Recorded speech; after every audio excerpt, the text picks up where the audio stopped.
Hello. How are you? Let's talk about diamond paintings. You've probably seen them all over the infamous Test Your Luck dopamine app called TikTok, that's how I discovered them, or you've probably seen a few videos on YouTube. This peculiar combination of cross-stitching and paint by numbers originated in Asia about a decade ago, and it involves taking hundreds, sometimes thousands, of shiny resin rhinestones and putting them on an adhesive color-coded canvas. Try saying that 5 times fast. I wasn't too eager to look into it at first, but as the months passed, my interest was piqued. And now here I am, putting rhinestones on a canvas. If you're interested and you want to see more art-related content like this, make sure to like and subscribe and strap your butts in. Also, please ignore the fact that my hand is moving faster than the speed of light. This painting took quite some time to do, and I used a boatload of clips for this, and the speed for the time-lapse thingy is set to 4500%. So if anyone gets thrown off by how fast my hands are moving, sorry. But other than that, let's get into it. So the diamond painting kit that I got was the summer popsicle piece from a brand called Make Market. Please sponsor me. And the rhinestones come in 23 different colors, each designated by letter, but some colors have more rhinestones than others depending on how much of each color is used for the painting. The 2 colors with the most rhinestones provided were I, which is this bright teal color, and U, which is a lighter teal. And I got 2 whole bags of that color, so that's hot. Those 2 colors, along with several others, comprise much of the canvas's background, and there were entire sections that I went over that were comprised entirely of those 2 colors.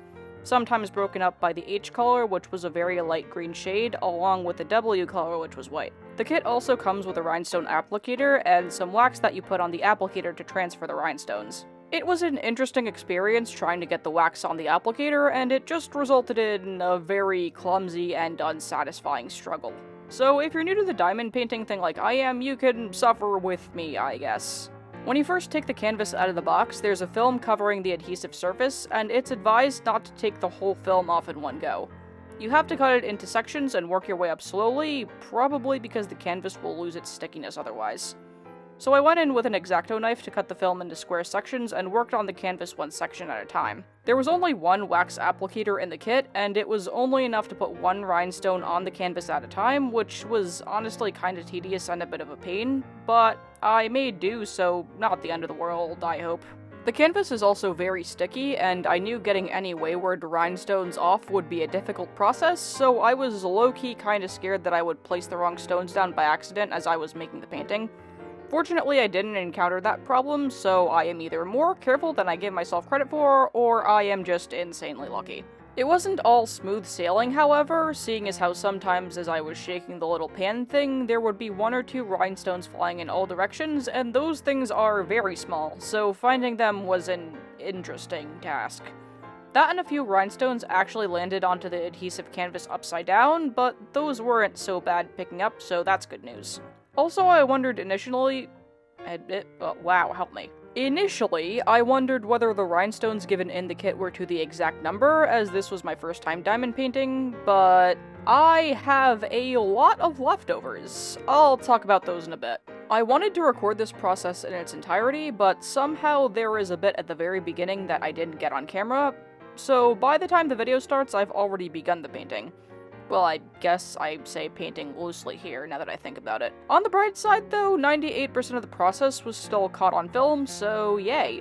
My process throughout was to block out entire sections of color one at a time, and filling them up completely before moving on to the next section. Quite a bit of the canvas, as I said, was taken up by the U, I, and H colors, and because of that, filling in those sections was sometimes a bit more of a drag than the others, but let's be real here, it was still fun and relaxing. I liked all of the colors in the kit a lot, but my favorites have to be the H color, along with the E, which was this bright orange, the D, which was a bright red, and the B, which was a darker shade of red.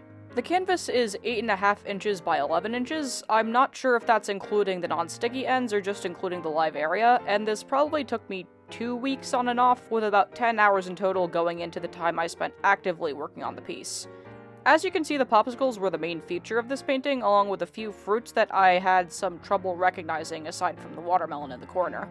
I'm not much of a fruit expert, but I'm willing to guess the orange thing next to the watermelon is just a regular melon. I do vaguely recognize the fruit in the top right with a pit, but the name of it escapes me. And it bothers me that the name escapes me. Help me, please. Some of my favorite sections to fill in were the sections with the popsicles and all of the other areas with multiple colors, even though I had to sort through multiple bags as I was working on a new section so I could have all of the colors for that section on hand. Something else that I felt like mentioning is that there weren't enough bags for all the rhinestones, so I had to go and get some small plastic bags that I had on me. Sometimes the canvas does go all over the place throughout filming, but that's probably just me trying to get easier access to some of the sections, so again, sorry. I think it's funny that I have a diamond painting with popsicles in it, because summer is almost here. Yay. I've always liked popsicles, and I may or may not have had a thought of just licking the canvas because it kinda made me crave popsicles. But before I get hungry for popsicles, let's move on to the painting itself since we're here. Brace yourselves, I am about to go full artist mode. The composition itself is very effective in that it makes the popsicles the focal point. I'm not really sure what's going on with the popsicle stick on the right and why it's so thin compared to the other two. I mean, I'm sure it's probably tilted on one side, but literally, how would you hold the popsicle like that? Do you just grab it with your fingers and eat it like a burger or something? I'm so confused. There's also this mauvish color on the plate, which kinda made me wonder if it was just the popsicle melting, or if the plate is designed like that. Maybe I'm just looking at it from the wrong angle, because everything is kinda like pixels in a digital painting, except it's rhinestones. I think this is a sign I should use 2% of my full brain power instead of 1%. The placement of the fruits is also nice to look at. I wasn't very tempted to eat them as I was the popsicles, since I don't like most fruits. They have weird textures, and I always get kinda grossed out, honestly. Apples are alright though, along with a few other fruits like papayas and strawberries and avocados, but it's for the aforementioned reason that I don't really eat fruit as much as I should. What else do I have to say? I guess I should talk about my thoughts since this was my first time doing a diamond painting. I did think it was a bit peculiar when I first saw videos of diamond paintings circulating on TikTok. Sometimes I'd see them on my feed and think, what on earth is this strange activity? But again, time passed and my interest was piqued, probably more so by me being fascinated by how the rhinestones would stick to the canvas and how some people would have the applicators that would let them put rhinestones down a few at a time. As I said, I wish I had a second applicator that would allow me to do that, because I think that would have saved me a lot of time. And then a few months ago I started seeing diamond painting kits being sold at Michael's. In one case they were being sold at a discount, but I didn't buy any that time. And it was only about a month ago that I said, you know what? Screw it, and bought this set. It did seem a bit daunting at times because there would be these brief moments where I'd be like, what if the wax or the canvas lose their stickiness if I wait too long? Of course, they would, but it only took me 30 to 40 minutes per section, so my fears were never realized, thank goodness. Other than that, I never really felt obligated or pressured to just, bang it out or whatever, despite the fact that I cranked out nearly half the canvas over the course of 3 days. It was a very tasty process, and if I have a free moment to do another one, I most likely will. The rhinestones have hypnotized me, methinks. Since I have a lot of leftover rhinestones, I'm currently thinking of what to do with them. Maybe I could make some more diamond art with them, or maybe I could decorate some other things that need decorating. Maybe the styrofoam head that's been sitting in my office. Don't ask me why I have a styrofoam head. If I do decorate it though, it's going to take a bit of planning since I'll be using as many of the rhinestones as I can and I want it to look good. We'll see how that goes if I ever get to it. All in all, this was a very fun and diamond-tastic experience. I am still very surprised that it took so many video clips to make this. 24 video clips, help! Then again, I'm pretty sure I used more footage back when I was doing book talks on a regular basis, so what's really going on here?